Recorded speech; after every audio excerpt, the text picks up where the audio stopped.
দুর্বৃত্তের ছুরিকাঘাতে খুন হয়েছেন রাজধানীর হাবিবুল্লাহ বাহার কলেজের ভারপ্রাপ্ত ভাইস প্রিন্সিপাল মোহাম্মদ সাইফুর রহমান ভূঁইয়া। মরদেহ ময়নাতদন্তের জন্য সোহরাওয়ার্দী মেডিকেল কলেজ হাসপাতালে রাখা হয়েছে। পরিবার হত্যার বিচারের দাবি জানান। হত্যাকাণ্ডের ঘটনায় উত্তরখান থানায় মামলা রুজু হয়েছে বলে জানান তার ভাই। দীপ্ত চন্দ্রপালের সহায়তায় রিপোর্ট করছেন জাকারিয়া খান। উত্তরখান পশ্চিমপাড়ায় একটি বাসায় স্ত্রী সন্তান ছাড়া আলাদা থাকতেন রাজধানীর হাবিবুল্লাহ বাহার কলেজের ভারপ্রাপ্ত ভাইস প্রিন্সিপাল মোহাম্মদ সাইফুর রহমান ভূঁইয়া।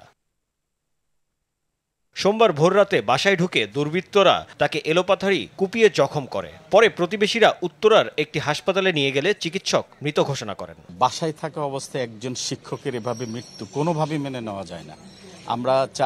আমরা দাবি করছি শিক্ষক সমাজের পক্ষ থেকে, কলেজের পক্ষ থেকে, যে এটা খুব দ্রুত অপরাধীদের ধরা হোক এবং তদন্ত হোক এবং যেন এটার দৃষ্টান্তমূলক শাস্তি হয় সেটার দাবি করছি এবং দ্রুত যেন তাদেরকে বিচারের আওতায় আনা হোক। এটাই আমাদের শিক্ষক সমাজ এবং কলেজের পক্ষ থেকে দাবি।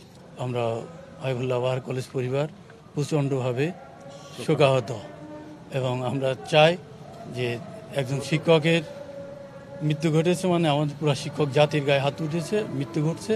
এর আমরা সুষ্ঠু তদন্ত এবং সুষ্ঠু বিচার চাই। মৃত সাইফুরের ভাই জানান, হত্যার ঘটনায় উত্তরখান থানায় মামলা হয়েছে। পরিবারের সদস্যরা হত্যাকাণ্ডের সুষ্ঠু তদন্ত ও বিচারের দাবি জানান। অবশ্যই যাবো, অন্য মামলা আমরা যাবই। আমার ভাই এখন মেরে হয়েছে কুবাইয়া কারা, আমি শুনছি 4:30। দুই সন্তান ও স্ত্রীকে ছেড়ে গত 4 মাস ধরে আলাদা বাসায় থাকতেন তিনি। পুলিশের মাধ্যমে সাইফুরের মৃত্যুর খবর পান স্ত্রী। আমি বিশ্বাসই করি নাই।